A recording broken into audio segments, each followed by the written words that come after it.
A business in Superior was recognized for their dedication to the community today. Ed Flood and his late wife, Teresa, ran the Kitchen restaurant in town. And today, State Representative Angie Sapich and Senator Romaine Quinn presented them with a legislative citation honoring their continued support of law enforcement, fundraising for the Bong Center, and collecting for donations for Toys for Tots. Ed Flood says it wouldn't have been possible without his wife, who passed away earlier this year.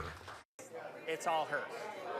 You know, I mean, she's out here, she's coercing with everybody, she's setting all this stuff up. Basically, I just sit in the back and I make everything. Sapich says she was honored to give back to some of her constituents who have given so much to their community.